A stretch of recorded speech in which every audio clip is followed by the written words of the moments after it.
Namo Vishnupadaya Radhikaya Priyatmane Shri Srimad Bhaktivedanta Narayana Namine Shri Krishna Lila Katanes Daksham Madhari Madhuri Vinashayaktam Varamvaranya Purusha Mahantam Narayanantam Shrastha Namahan Tri Dandina Bhakti Shiro Manicha Shri Krishna Padabhadritai Paridi Chaitanya Lila Amrita Sahasaram Narayanantam Satatam Prapati Tavavasmi Najivami Dvaimina Iti Vanyaya Raditvam Nayamam Charanantikam Mahagranta Bhagavad Gita Ki Jai Srila Vyasadeva Ki Jai Srila Gurudeva. Então, vamos lá. Perdoem se eu não estiver no verso corretíssimo, mas chega lá. Então vamos focar o Shloka 34, que fala assim: Indryasyendryasyarte ragadveshau vyavastitau tayornavasan agachet tauhi asya paripantinau. Fala assim, todos os sentidos sofrem o irremediável controle do apego e da aversão a seus respectivos objetos. Logo, ninguém deve jamais ceder ao jugo do apego e da aversão, já que ambos representam obstáculos ao progresso do sadhaka no caminho do que é auspicioso. Então, sadhaka, todo mundo sabe que é aquele que faz sadhana, né? Sadhana, de novo, não é uma mera prática, e às vezes o pessoal põe como sadhana como uma prática. Também é, né? Mas o meu Gurudev sempre falava, né, gente? Acho que já falei isso, mas é sempre bom repetir. Sadhana, dana é riqueza, mais ou menos aquela, ela, a riqueza. Que é justamente a metodologia, digamos assim, para você alcançar a verdadeira riqueza que o guru passa para você, né? Porque o guru, o que é que ele vai passar? Um guru autêntico, óbvio, né? Ele vai passar o que ele sente por Deus para o discípulo, né? Então, na hora da iniciação mesmo, não só da iniciação formal, tem duas iniciações, a formal, tem aquela cerimônia, os mantras, pereréu, pereréu, e a verdadeira iniciação, né? Ou seja, quando aquilo entra em uma coisa invisível, quando o sentimento do mestre entra no coração do discípulo. Então, o discípulo tem que procurar aquilo ali, porque não é percebido. Em geral, não vai ser percebido aquilo ali. Então, ele vai ter que procurar. Né? Ele vai fazer toda aquela prática para ele se reeducar.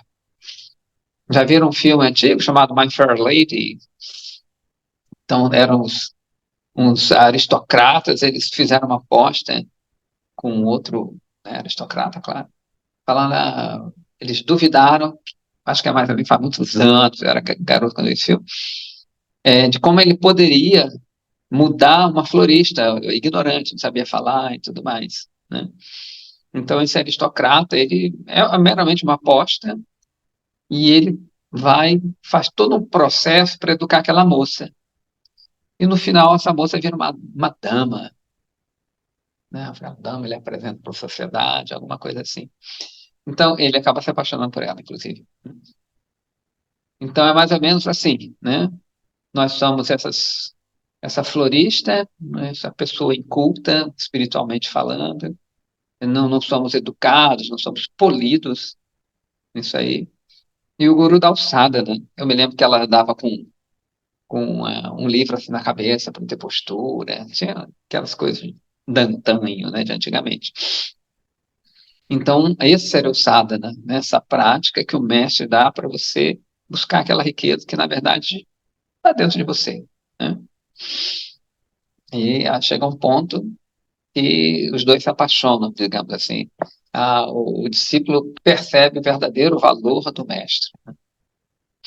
Então, vamos lá. Aí tem o Sarartha Varshini, que é o comentário de Srila Vishwanath Chakravarti Thakura.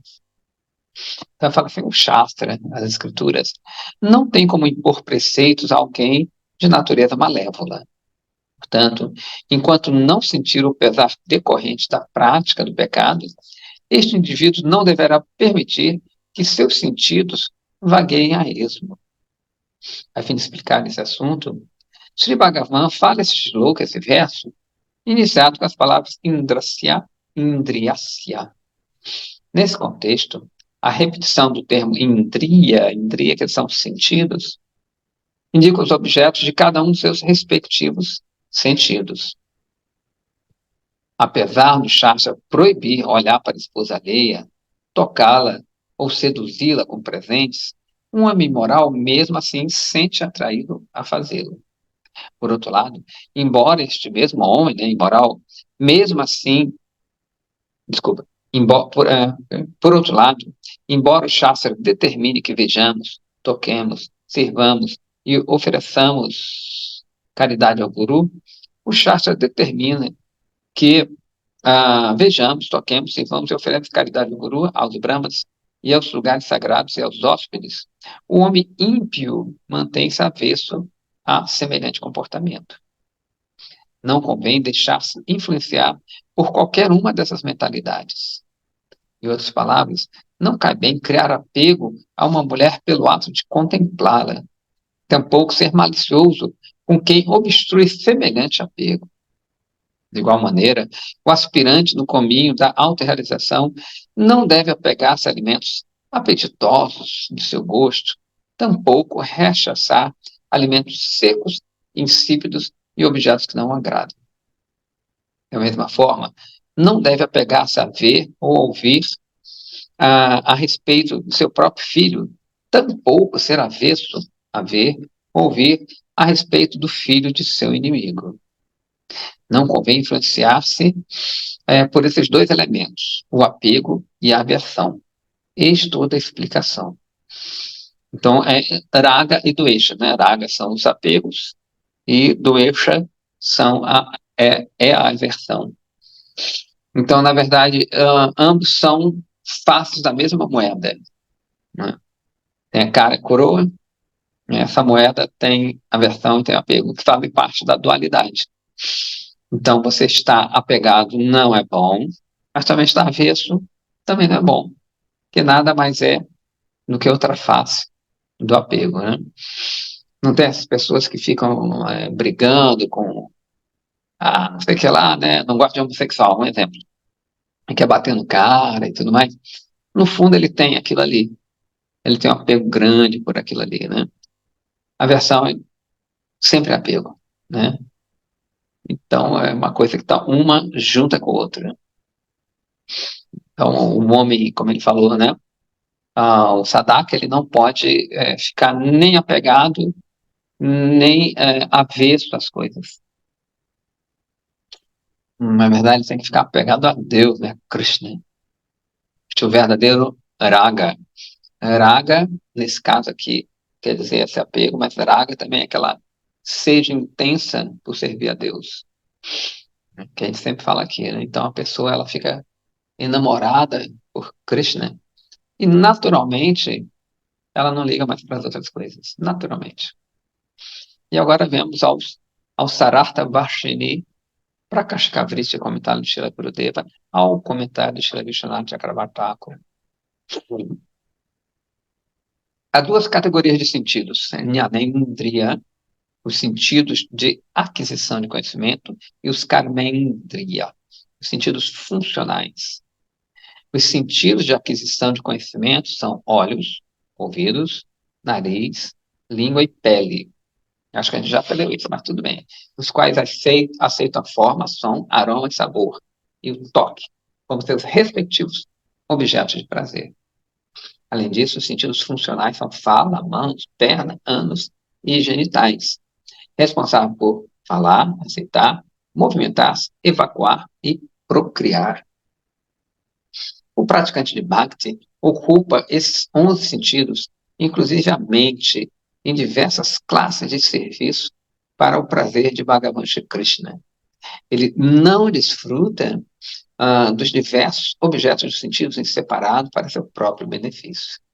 Dessa forma, tem facilidade para dominar os sentidos descontrolados e ocupando os sentidos controlados do serviço do Senhor, pode atingir a meta suprema de vida.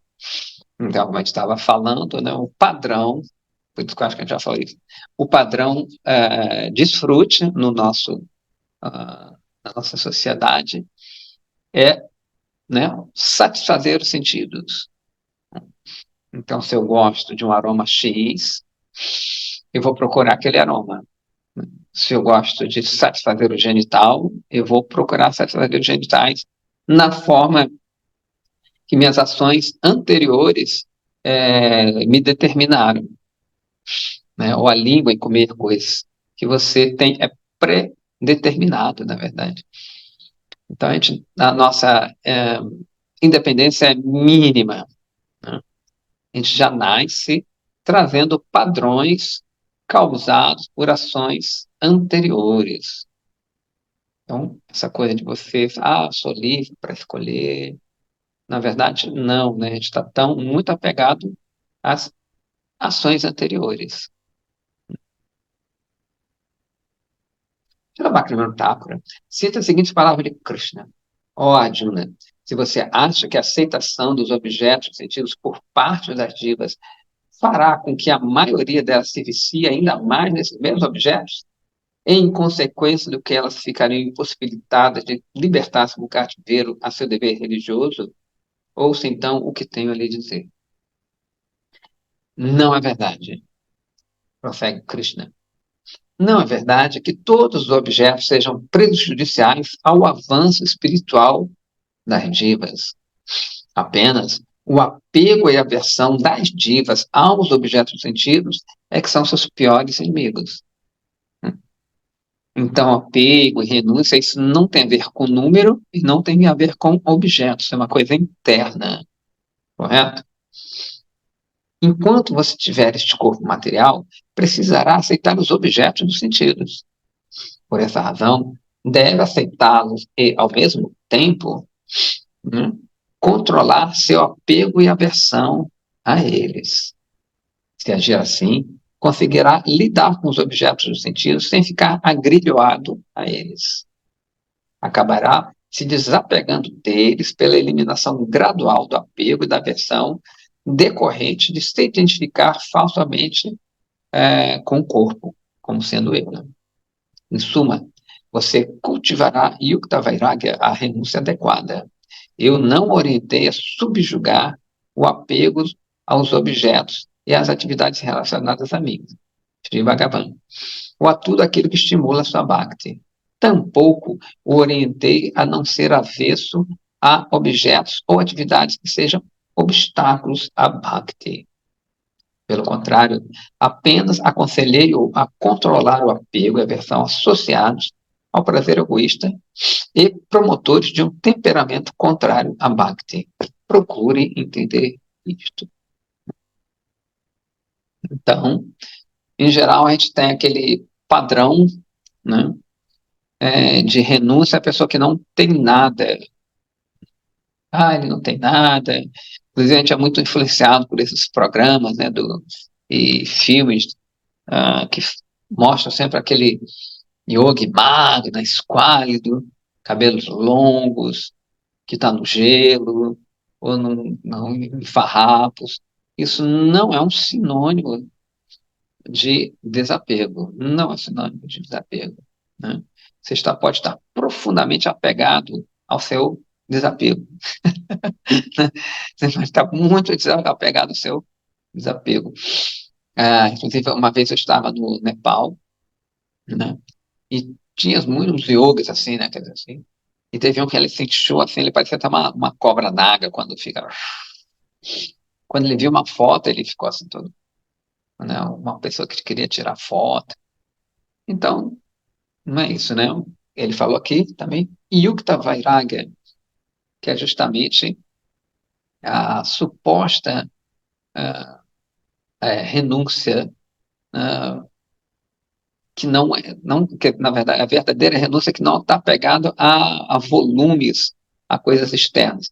Tem até uma história interessante que era um yogi que ele só tinha 12 peças de roupa. Aí ele foi visitar um rei riquíssimo, opulentíssimo. E eles saíram ali do reino, foram para uma colina, e o Yogi falando para ele, né, de renúncia também, conhecimento espiritual. Aí, quando estão no alto da colina, dava para ver todo o palácio ali do rei, e ele viu que estava saindo uma fumaça. Ele fala para o rei: Olha, está saindo uma fumaça, acho que tem fogo lá no seu reino. E o rei, assim, tudo bem, você está falando tão bonito de renúncia, conhecimento espiritual.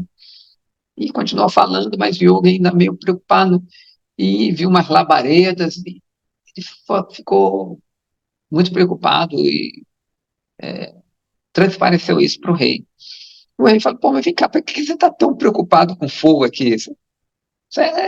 Rapaz, isso é meu teto, meu palácio está pegando, estou nem aí. Ainda mais agora que eu estou ouvindo sua explicação. Ele falou: Não, que minha outra roupa está lá.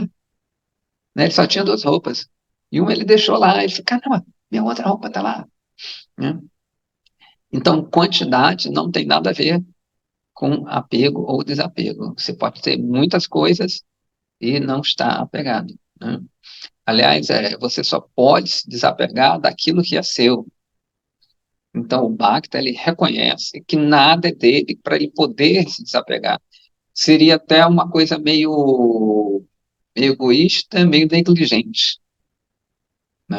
Se você tem muitas coisas, né, como tem uma canção de Bhaktivinoda Thakur que ele fala: Olha, essa família, meus filhos, minha posição, eu estou tomando conta para você. Né? Nada disso aqui é meu. Né? Meu filho não é meu lar não é meu. Eu estou tomando conta para você, porque esse é seu. Então, eu quero devolver isso, quero usar isso para você. Né? Porque não adianta, digamos, a Mônica me empresta algo e eu me desapego daquilo ali. Ela volta, depois, não, desapeguei. Não é meu, isso é negligência. Né? Então, se Krishna deu um corpo para a gente de uma forma ou outra, você tem que usar aquilo para ela. Então, né, se a Mônica me deu algo, eu tomo conta daquilo e, se possível, até entrego melhor, né? Ainda dou uma limpezinha ali, né? Não, pô, ela me emprestou, né? Vou dar uma limpeza antes de devolver. Não trato, né? Então, o ideal, né, se Deus está dando tudo isso para a gente tem que dar um trato nisso, que é o quê? Usar isso para Ele. Se a gente tem inteligência, se a gente tem dinheiro, se a gente tem posição, cargo, usar isso para Deus. Por isso que se chama Yukta Vairagya, né? Raga, você lembra que a gente falou que é uma sede intensa do satisfazer a Krishna. E esse prefixo, no caso, vai dar a mesma coisa. Viraga que vai intensificar essa sede. Então, vai ser uma sede incontrolável de satisfazer Krishna. E essa sede não passa. Né? Então, de novo, naturalmente, é, você não vai se apegar a mais nada nesse sentido. Você vai querer satisfazer Krishna. Tudo é de Krishna. Tudo de Krishna. Vou usar para Krishna, vou usar aquilo ali para Krishna. Vou fazer aquilo ali, vou fazer aquilo. Né? Se eu tenho, sei lá, dinheiro, se eu tenho inteligência, se eu tenho renúncia, né? Se eu tenho poder de fala, se eu sou loquaz, qualquer coisa você usa aquilo para Krishna. Né? Então, vamos para o verso 35. Shreyam Swadharmo Vigunaha Paradharma Swanushtitat Swadharme Nidanang Shreya Paradharmo Bhayavaha. É bem melhor, continua Krishna, cumprir os próprios deveres prescritos, mesmo que de maneira imperfeita, do que cumprir perfeitamente o dever alheio. É melhor morrer levando a cabo o próprio dever, segundo o sistema Varnashrama, do que se envolver com o dever alheio, pois é perigoso trilhar o caminho de outrem. Então, ele está informando aqui que se você segue o seu Dharma, lembrando que ainda ele está falando do Dharma material, lembrando de novo também que ele está falando para a Arjuna, que está prestes a lutar, e não quer lutar, né? Ele levantou aqueles argumentos, e ele não quer lutar. Então ele fala, olha, melhor você até fazer, talvez não muito bem feito, o seu dever que lhe é prescrito, lhe é da sua natureza material, que fazer o dever de outrem, né? Porque ali você já está executando sua natureza material, ok? Né? E lembrando também que a natureza é tão forte que é, arrasta você. Hoje eu estou no momento cinéfilo, então vou dar outro exemplo, que é um filme bem interessante, Os Brutos Também Amam. Quem já viu esse? Com Alan Ladd. Minha mãe adorava esse filme, passou no Acre, Deus me livre, lá não sei dar quando, lá em Chapuri. E é um filme super interessante, né? Porque justamente é um pistoleiro que chega numa casa comum, né? A família tem um filho, e esse pistoleiro, ele fica assim, movido por aquilo, aquela família. Era uma coisa que ele queria ter. Ele não queria essa vida de matar, e ele viu essa família, acolheu, e é bem simbólico, né? Tem uns filmes que são muito simbólicos. Ele guarda essas armas, tranca essas armas no baúzinho. Só que a natureza dele grita mais forte, né? Porque justamente aquela família é ameaçada pelos bandidos lá, e né, já lá pelo final do filme ele abre, tem até aquelas cenas, né? Tem os diretores que são interessantes. E ele vê aquela arma e ele, para defender aquilo que ele queria e não podia, né, ele usa as pistolas dele e vai embora, assim, no final. Então, ou seja, a natureza dele chamou ele. Então, o próprio Arjuna, que no caso, ele queria, vou me isolar, vou para a floresta, vou mendigar, não ia dar certo. A natureza é muito forte. Os gunas, a gente sabe que os gunas são cordas que empurram a gente. Então, mais cedo ou mais tarde, a luta, a liderança ia chamá-lo. Inclusive, eu li um artigo que é, as pessoas procurando emprego, e como tem essas crises e tudo, e eles rejeitavam pessoas que eram muito qualificadas para o emprego. Por quê? Porque eles temiam justamente que essas pessoas tomassem conta ali do local. Eles eram muito qualificados. Então, não, quero alguém desse nível aqui. Se botar alguém muito qualificado ali, ele vai tomar meu lugar. Né? Tem várias histórias que mostram isso na prática. Né? Que a natureza é muito forte. Por isso que é a natureza. Né? Então, vamos aqui para o Sarata Bashili. Segundo, segundo pôde perceber Sri Bhagavan, Arjuna, movido pelo apego e aversão, não está conseguindo dedicar-se ao seu próprio dever prescrito, que é o quê? Guerrear. Ao invés disso, ele julga ser mais fácil praticar a ahimsa, ou seja, não violência. O dever alheio para Dharma, que é o dever alheio para Dharma. Portanto, Sri Bhagavan fala esse shloka iniciado com o vocabulário Shreya. Pelo significado da palavra viguna, mesmo que o desempenho dos próprios deveres seja defeituoso, e ainda que não consiga cumprir de forma apropriada, de qualquer modo, fazê-lo é superior a cumprir os deveres alheios, a despeito deles serem dotados de todas as boas qualidades e realizados da forma correta. Por essa razão, né, Krishna faz esse shloka começando com Shreyam Swadharma. Né? Shreyam é o superlativo de Shri, né? Ou seja, muito bonito, muito bem feito. Vejamos as palavras do Srimad Bhagavatam 7, 15 e 12 a este respeito.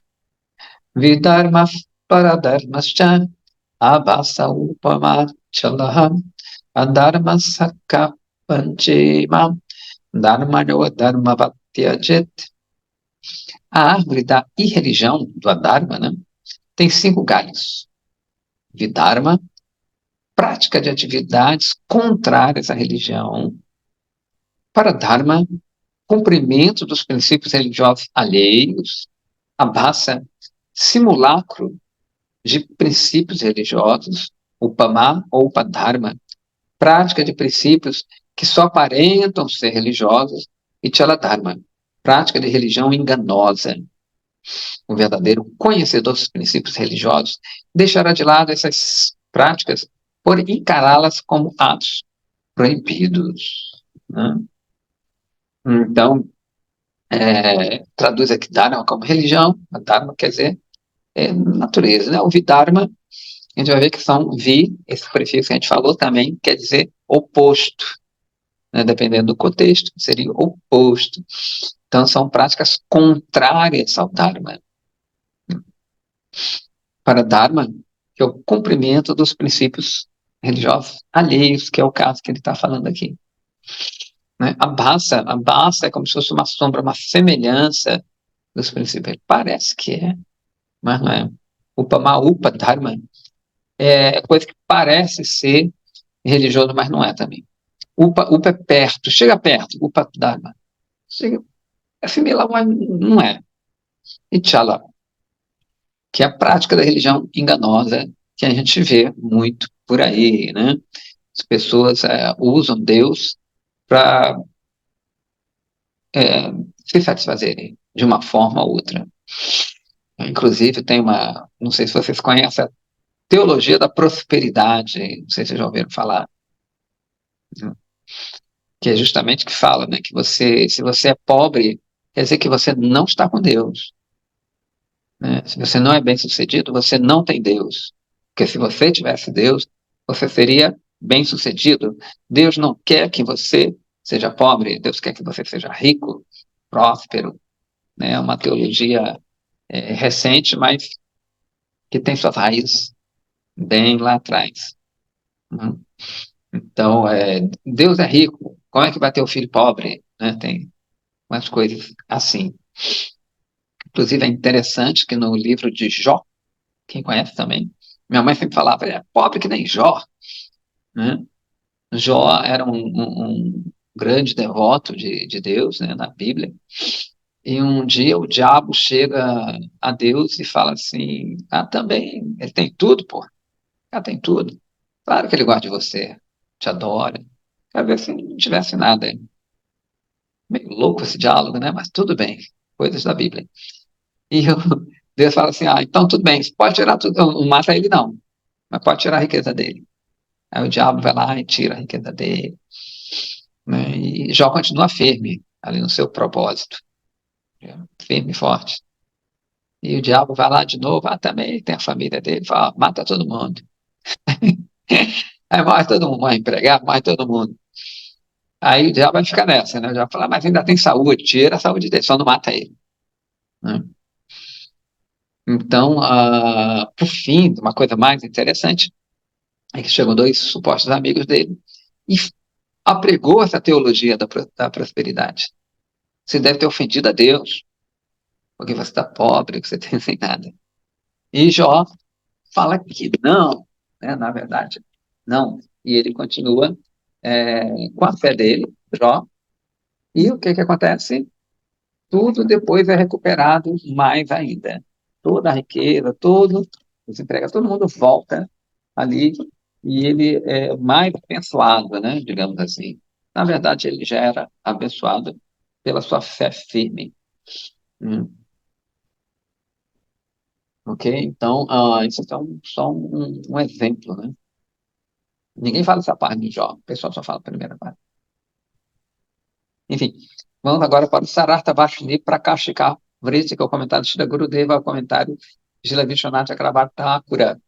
Dúvidas, comentários, tudo bem? Até agora tudo bem? Todo mundo feliz? Então, cabe aos brahmanas, né, aos sacerdotes, realizar atividades como a não violência, pois eles vivem sob a influência da qualidade material de sattva, da harmonia, da bondade. Aos kshatriyas, os guerreiros, né, influenciados como são pela qualidade de raja, né, da energia, da paixão, descreve-se o dever de guerrear. Logo, o dever prescrito, né, ah, para os kshatriyas é travar batalhas, liderar. Mesmo morrendo em batalha, o kshatriya atinge Swarga, os planetas celestiais. Logo, é melhor que ele lute. Então, é dito na cultura védica que o guerreiro, se ele morre no campo de batalha, ele alcança lugares maravilhosos, né? Materiais ainda. Isso se encontra em muitas culturas, né? A gente vê que a cultura védica ela é bem antiga, e que, na verdade, ela permeia todo mundo, né? Entre os normandos, ali os nórdicos, desculpa, né? Tem as valquírias, quem já leu um pouquinho sobre isso, sabe que as valquírias são aquelas meninas guerreiras que pegam a alma dos guerreiros que morrem, que são bravos.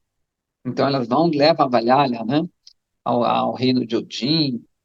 Tem várias culturas, né, que o guerreiro, quando ele morre no campo de batalha, de uma forma heróica, ele alcança níveis mais elevados dentro do escopo material. Né? Por quê? Porque ele está seguindo o seu Dharma. Labhakna Thakur diz assim: quem cumpre seus deveres poderá morrer antes de alcançar uma competência maior. De qualquer maneira, é auspicioso que cumpra seus próprios deveres, pois, seja qual for a circunstância, levar a cabo os deveres alheios sempre é fonte de temor e perigo. Esse raciocínio não se aplica, contudo, a Bhakti, que transcende os gunas. Opa, olha que maravilha. Então, a gente vê que Krishna fala, às vezes, para uma determinada pessoa, né? E assim por diante. E Bhakti, a gente está vendo que ele sempre vai dar uma parte, como da outra vez ele falou, que você não deve falar para as pessoas que não estão a fim de ouvir Perelhau Pão Doce, mas ele fala, mas isso não se refere a Bhakti. Então, na verdade, Bhakti, como ele está falando, transcende essa natureza. Quem chega à fase da prática de Nirguna Bhakti, Bhakti sem os gunas, né, pode desvencilhar-se de seu dever ocupacional, sua dharma, sem hesitação, visto que, atingida tal etapa, sua natureza constitucional eterna manifesta-se como seu Swadharma. Né? Como a gente vai ver lá no finalzinho da Gita, 18.66, Krishna fala que, ajuda, Sarva Dharmam Parityajama Nikam Sharanam Vraja Ahantam Sarva Papebhyo Mokshaishami Mahashuchaha. Né? Sarva Dharmam Parityaja. Você abandona todos os tipos de Dharma. Então, assim, né? Sarvadam Parityaja. Manekam Sharanam Vraja. Sharanam é render-se. Man e kan. Só a mim. Man e kan. E kan é um, né? Man a mim. Se rende Vraja. Não quer Sharanam Vraja. Aham Tvam Sarva Papibhyo. Aham Tvam. E eu, né? Eu mesmo, ele, Arjuna, o Krishna, Aham Tvam Sarva Papibhyo. Sarva todos os papas. Ó, Moksha Shami Machuchaha. Machuchaha não teme, não, que eu vou me lembrar disso isso por você. Ok? Aqui, nesse caso, só quer dizer o eu verdadeiro. E Dharma, a função eterna da diva. Nessa etapa, o Swadharma anterior, que era associado ao corpo e à mente, passa a ser para Dharma, isto é, pertencente a outrem, ficando em segundo plano em relação aos deveres do eu desperto. Como afirma o Srimad Bhagavatam 11.541, é dito assim: quem se refugia com exclusividade em Sri Mukunda, que é o nome de Krishna, o qual é o único abrigo verdadeiro, e renuncia toda sorte de karma, salva suas dívidas, os devas, sábios, seres vivos, santos e antepassados. Não foi aqui, uma outra leitura que a gente falou, acho que foi aqui, que diz que quando a gente nasce, a gente já nasce endividado.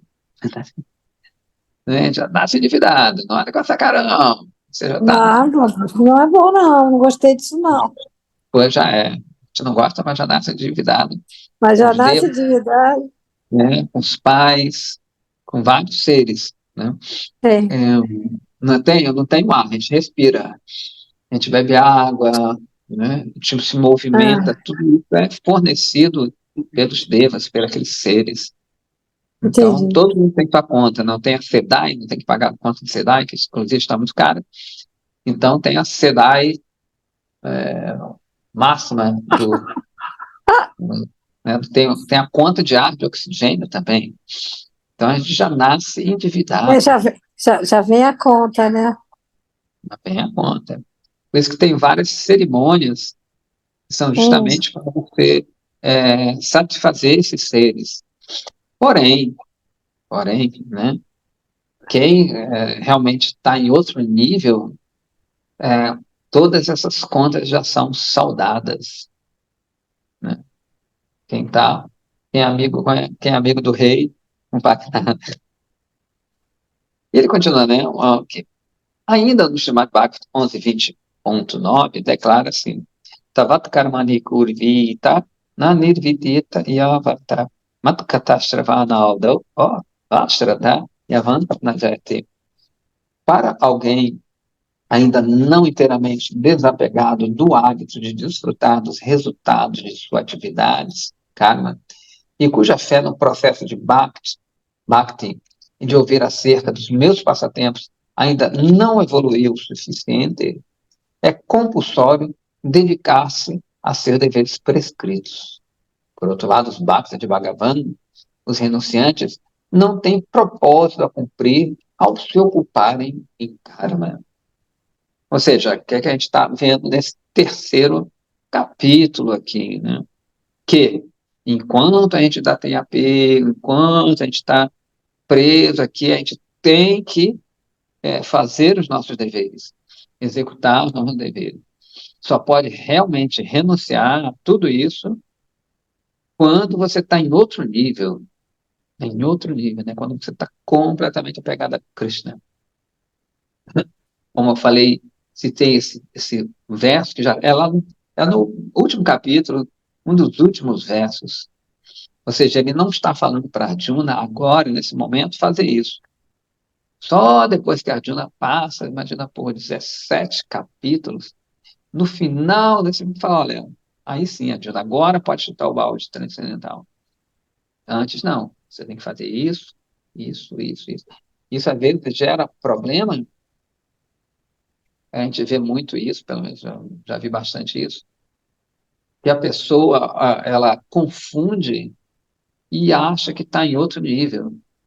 Em geral, não é por maldade, mas por ignorância. Ela começa a agir como se estivesse um nível muito elevado, né? Uns, às vezes, estão fugindo, inconsciente, às vezes, né, desse mundo, porque esse mundo, a gente sabe que não é fácil, enfrentar esse mundo não é fácil, né? Cheio de desafios e tudo, né? Eat or be eaten, tinha uma Vaishnava que falava assim, né, que é comer ou ser comido. Então, às vezes é mais fácil, entre aspas, você, teoricamente, renunciar. O Arjuna sofre mais ou menos com isso, né? Era mais fácil, talvez, ele largar tudo, né? Ele acha que é mais fácil largar tudo do que fazer aquela tarefa ingrata, como ele próprio falou, né, de lutar contra os parentes. Então, nesse esforço de você tentar servir a Krishna, servir a Deus, não é fácil. A gente sabe que vão aparecer muitos obstáculos internos, externos. Você muitas vezes vai ficar sozinho, vai ser difícil, às vezes você vai chorar, né, pelo seu próprio fracasso, não vai conseguir ver um avanço, não é uma coisa fácil, né? Então, às vezes, a gente tende para o outro caminho, mas temos que ficar bem atentos. Agora chegou a vez de Arjuna falar no shloka, no verso 36, Arjuna Uvacha. Atakhenam prayukto yam papancharati purushaha anicanapi varshneya baladiva niyojitaha. Arjuna então fala assim, ó Krishna, ó descendente de Vrishni, que coisa é essa que parece impelir alguém a pecar à força, apesar dele não querer fazê-lo? Tudo bem, legal. Então, às vezes, a gente sabe que a coisa é certa, mas não consegue fazer, né? É impelido por nossa natureza, né? Então, a gente tem que tomar muito cuidado também, que às vezes a gente fala, o fulano é assim, assado. Nem todo mundo é ruim nesse sentido. Às vezes a pessoa é fraca, ela não consegue, ela sabe que não deve, é como um vício, né? Como uma pessoa viciada, que ela entendeu que aquilo é ruim, mas ela não consegue, né? Então, a Juna está falando, pô, como é que é isso? Sim. Então, Sarasvati Bhashani fala assim, antes, na Gita 3.34, Krishna disse assim, Raga Dveshau Vyavastitam, mesmo indivíduo de discernimento pode desenvolver apego a atividades sensuais, tais como o desejo de desfrutar com a esposa alheia, todas elas proibidas no Shastra. A este respeito, Arjuna faz essa pergunta iniciada com o vocábulo Atha. Que coisa é essa que impele alguém a pecar contra a sua vontade, como que forçado a fazê-lo, muito embora ele tenha uma boa noção, né, dos regulamentos das escrituras? Em outras palavras, quem leva alguém a desejar envolver-se com atividades pecaminosas, né? Então a gente tem muito cuidado para não julgar os outros tão apressadamente, né? Não, a gente vê a gente também que a gente, poxa, a gente sabe que coisa não é legal, por que a gente está fazendo? Sarata Vashini Prakashkavrit, comentário. Neste shloka, Arjuna chama Sri Bhagavan de Varshneya. Krishna adveio da dinastia Vrishni, dos avós maternos de Arjuna. Shurasena também nasceu nesta mesma dinastia Vrishni. Vasudeva, o pai de Krishna. Opa, aí a gente está falando de Krishna de Mathura, né? De Vasudeva. Vasudeva, o pai de Krishna, era seu filho, e Pritha, sua filha, era mãe de Arjuna. O indício, o indício velado na oração de Arjuna a Krishna é: já que pertenço à mesma dinastia que você, não me menospreze. Estou fundando um poço de dúvidas. Você acaba de dizer que a alma, o Atma, o eu, é em tudo distinta das qualidades inertes, ou seja, dos relacionamentos mundanos. Gita 2, 13 a 31. Afinal, quem é que impele as divas a praticar atos pecaminosos se, por sua natureza constitucional, elas jamais fariam isso, né? Você lembra que nos versos anteriores ele fala, olha, você não faz nada, ou eu não faz nada, quem faz são os gunas. A gente até falou, né, mas isso num julgamento, no tribunal, isso não valeria nada, esse argumento, né? Eu não matei ninguém, quem matou foi os gunas. Mas a gente sabe que os gunas, esses três gunas é que fazem, o eu realmente ele não faz nada material, né? A gente até comentou que esse é um ponto, apesar de ser, ele é basicão, ele é muito difícil, porque muitas religiosidades, muitos segmentos religiosos, eles falam que o eu é um conjunto do corpo, da mente e do próprio eu. E na cultura védica isso é bem separado, ele é bem separado, né? Ou seja, se eu mato alguém, eu não matei ninguém, né? De novo aquela história, porque ninguém é morto. Se ninguém é morto, como é que alguém pode matar, né? Então, isso é uma transformação, são as transformações da própria natureza. A gente citou o Lavoisier também, como é que na natureza nada espera, assim, que tudo vai se transformando, e isso é bem interessante. Então, apesar de ser um pouco, digamos assim, uma filosofia reducionista, ah, mas está em outro nível, porque vai levar em consideração que a alma está ali dentro, que ela movimenta o corpo, né? Ele faz com aquilo antes, mas ele mesmo não toca aquilo.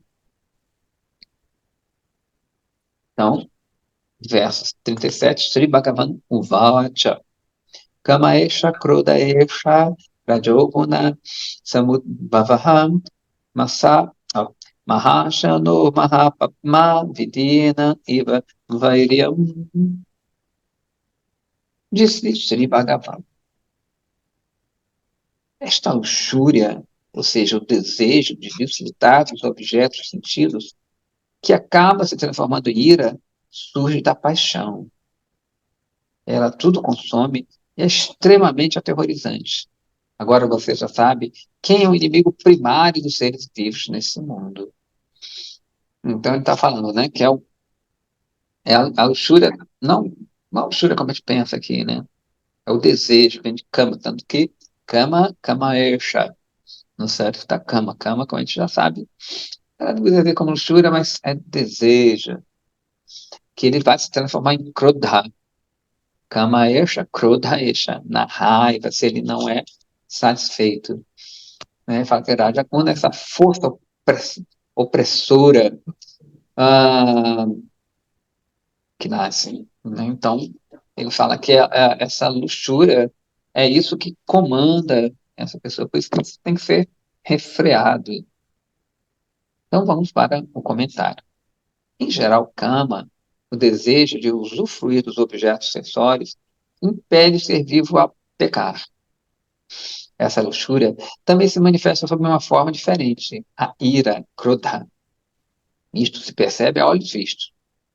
Diante de quaisquer obstáculos, o desejo focado nos objetos dos sentidos transforma-se em raiva. Nascida da qualidade material de Raja, a luxúria desencadeia a raiva, está sob o jugo da qualidade da ignorância. Talvez pergunte o seguinte: por acaso as expectativas de alguém quanto aos objetos dos sentidos serão saciadas, uma vez satisfeitos os seus desejos? Sri Bhagavan responde essa pergunta dizendo: Mahashanaha, ela a tudo consome. Então, tem umas linhagens que acham que você vai acabar com os desejos satisfazendo-os. Ah, não, ele teve que viver aquilo. Ele teve que viver aquilo. Teve que passar primeiro por aquilo. A gente ouve muito isso, inclusive entre os Vaishnavas, às vezes eu já ouvi isso. Não, porque ele tem que passar por aquilo. Ele tem que desfrutar para depois, mais ou menos. Não é bem assim, né? Porque se você acha que usufruindo ao máximo você vai dar uma canseira, existe uma linhagem assim, né? Você desfruta, desfruta, desfruta, aí você chega a um ponto que você satura, aí você volta à espiritualidade. Não é corroborado pelos Vedas, porque eles dizem que é como querer acabar com fogo jogando algo, né? Né? O mundo a matéria, ela não funciona por exaustão, né? Não é que você faz, aquilo vai acabar. Se você faz, você está fazendo ação. Essa ação vai gerar uma reação. Então não tem como. Ah, eu vou fazer o máximo e vai acabar. Não, não, não. Isso é uma filosofia mesmo de algumas pessoas que gostam mais de curtir, né? Assim, pode até ser que você dê uma saturada nessa vida. Até pode. Deu uma saturada, cansou, mudou de vida. Porém, você fez ação. Essa ação vai reverberar em outro momento. Talvez nessa vida não. Né? Mas, na verdade, se você parou daquilo ali, é porque em outra vida você também trouxe isso aí. Essa própria mudança ela já é um reflexo de ações prévias. Né? Então, isso é muito perigoso. Achar que, não, vou curtir o máximo e depois vou me entregar à minha vida espiritual. Não. Extremamente perigoso. Então ele vai citar os Smritisya Prativyam Vrittyavan Hiranyam Pashavastriyaha Nala Ekasetat Sarvamiti Matva Samam Brajet. Nem todos os cereais, cevada, ouro, animais, mulheres, demais coisas da terra são capazes de satisfazer a luxúria, mesmo que seja um homem só. O melhor a fazer é contentar-se com este entendimento. Segundo a afirmação supracitada dos Smritis, pode a capacidade do indivíduo satisfazer a sua luxúria ou cama. Eis outra dúvida suscitada pelo mesmo assunto. Se não nos é possível controlar a luxúria, oferecendo-lhe o que ela deseja como trégua, devemos controlá-la apaziguando-a apaziguando-a, com palavras doces, ou fortalecendo as nossas fileiras com hábeis aliados para enfraquecê-la. Em resposta, o Bhagavan diz assim: Mahapatma, ela é aterrorizante ao extremo e difícil de controlar. Mahapatma quer dizer que é muito pecaminosa, né? Mahapatma. Tudo bem? Vamos ao outro comentário. Krishna descreve a luxúria e a cobiça como os inimigos primários das divas trilhando o caminho rumo à libertação. Em particular, Kama, o desejo de desfrutar dos objetos sensórios é um inimigo original. Né? Então, por que é o inimigo primordial? A gente sabe que Krishna é o desfrutador original. Então, quando a gente tem esse sentido de querer usufruir, a gente está querendo ser que nem ele. Né? Eu sou usufruidor de tudo. Né? Tem muita gente que fala também, não, Krishna deu isso para a gente curtir. Tem umas filosofias que dizem, não, Deus ele deu esse mundo para a gente usufruir. Né? Para a gente que vê na prática, isso dá para curtir um pouquinho, entre aspas, né? Mas não vai durar. Vai ficando velho, doente, né? Pô, então Deus ele fez um mundo que para a gente curtir, mas a gente não consegue fazer isso direito. É estranho. A cultura védica fala que não. O desejo de usufruir, né? Ou seja, de querer ser o Purusha. Você lembra que a gente fala aqui? Purusha e Prakriti. Purusha é o desfrutador, o macho supremo, o alfa mor, né? O princípio positivo. E a gente é justamente o contrário, o princípio negativo, o desfrutador, o servo, né? Ele é o Senhor e tudo mais. Na verdade, se a gente quer usufruir mesmo, a gente serviria a Deus. Né? Então, se realmente a gente quer usufruir, né, a gente serviria a Deus. Então, esse desejo de usufruir em separado é que traz a gente a essa plataforma. Né? Então, isso é impossível, porque não é da nossa natureza. Não é da nossa natureza. Né? A gente está querendo ir contra a nossa natureza.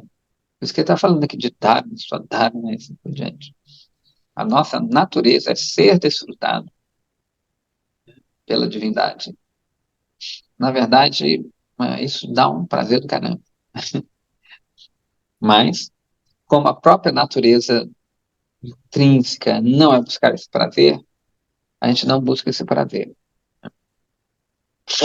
Mas acaba recebendo, porque já age de acordo com a nossa natureza. Também não. Né? Então, pode explicar um pouquinho melhor isso que você falou? Eu também não entendi. Né? Então, a gente sabe... Mas né? eu quero falar. Pode falar. Você quer falar? A Ana falou que não entendeu, e eu também não Ah, entendi essa última parte. ok. Então, o que diz até na Gita, né? Que Krishna é o desfrutador de tudo. Ele é o usufruidor de tudo, porque essa é a natureza da divindade. Né? Ele é o supremo usufruidor. Né? É o macho supremo, eu falei, o polo positivo supremo. Ele que usufrui de tudo. Bhaktaranyanya tapasan sarva lokka maheswaram suridan sarva bhuktanam yatamam shanti richati. Né? No verso, acho que ele não falou esse verso.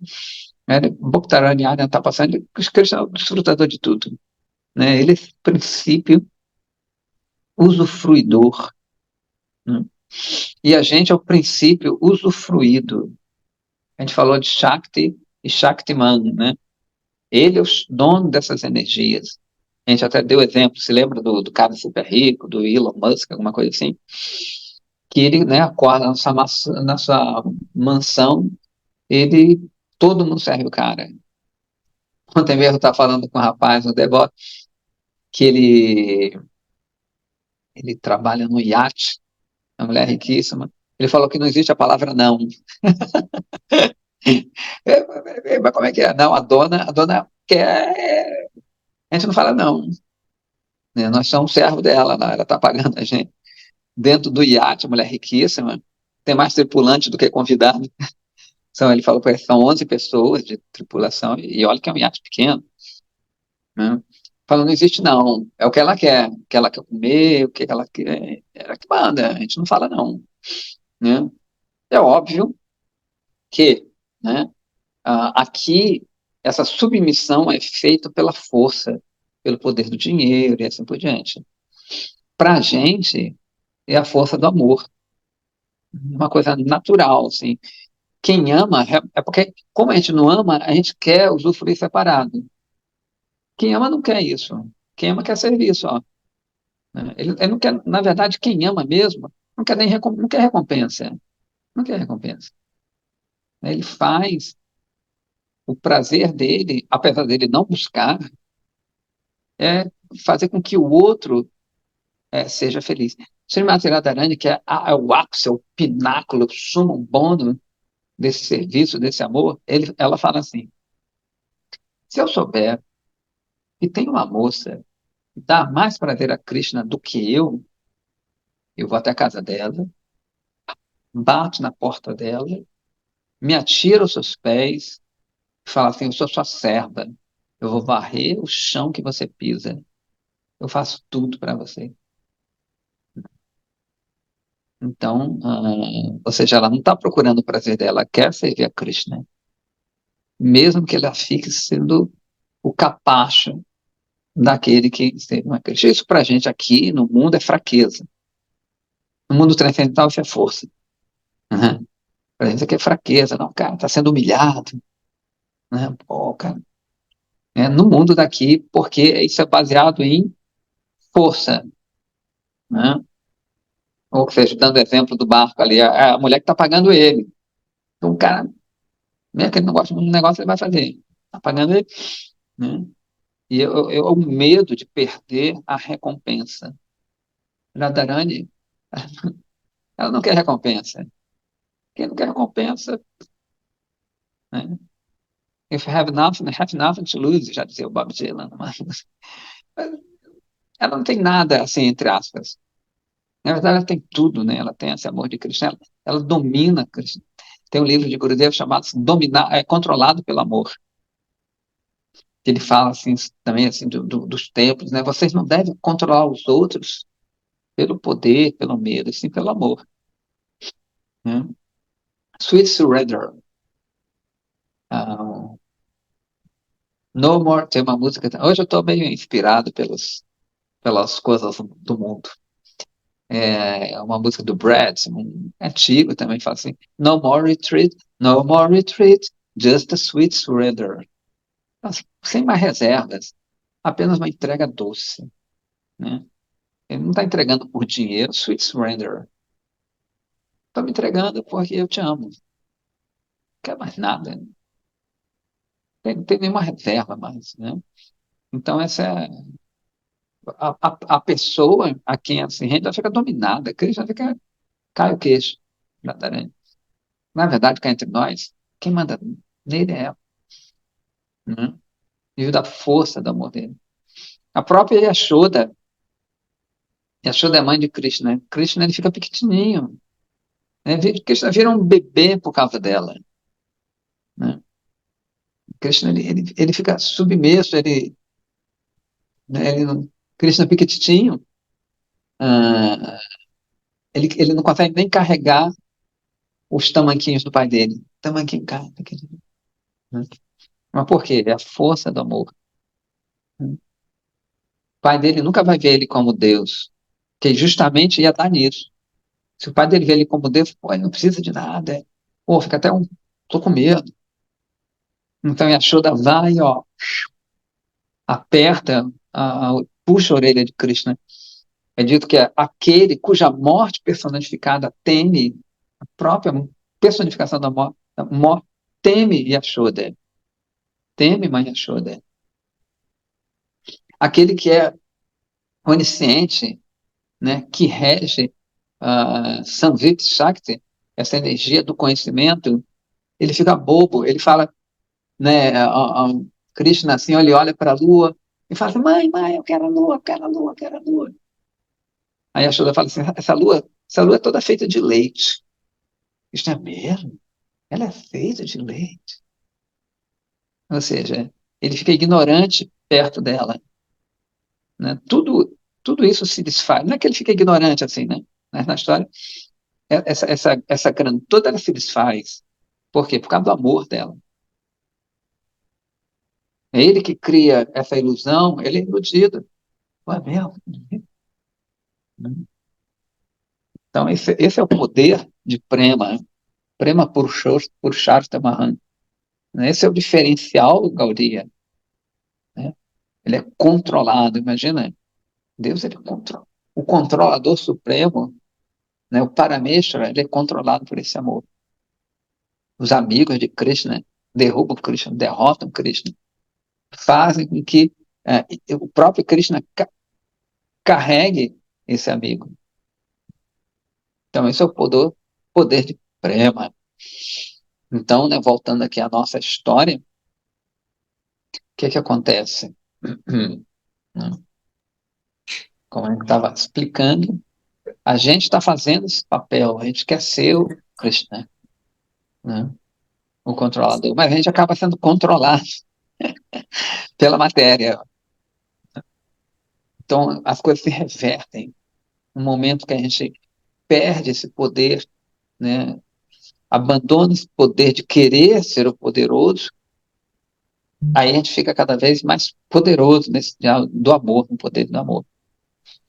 Não? E aí que a gente controla Krishna.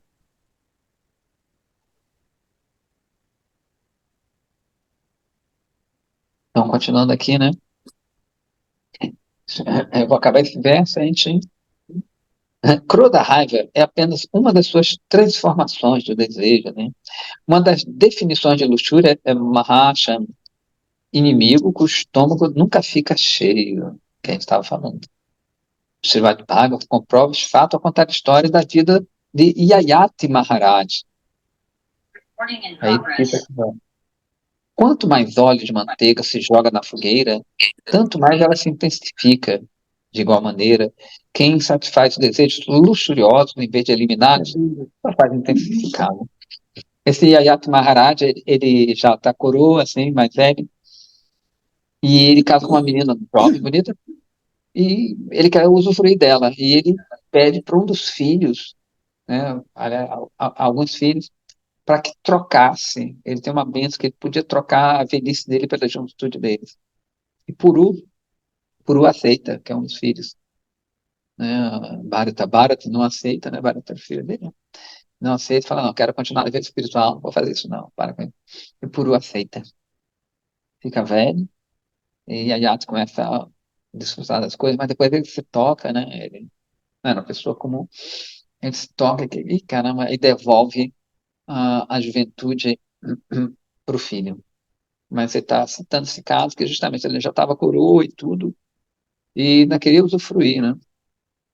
E, infelizmente, isso é também muito incentivado, né? Eu vejo muita gente, por exemplo, no Vaishnava, incentivam isso de uma forma um pouco pelada. Então, você está mais velho, não, você tem que usufruir mesmo, não tem que, né? Tem toda uma indústria para os senis, que fala que você ainda é jovem, você ainda pode desfrutar remédios e tudo mais. Mas quando o ideal seria o quê? Você, numa certa idade, procurar cada vez mais a vida espiritual, né? Está acabando, o corpo já não está funcionando muito bem, então se dedica ainda mais, né? E não tentar um revival da sua juventude. Mas, infelizmente, toda a sociedade, ela meio que joga isso para a gente.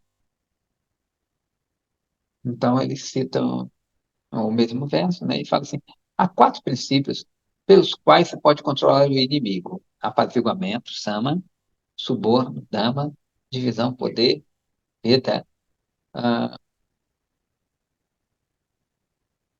uma divisão de poder, veda, e punição, danda.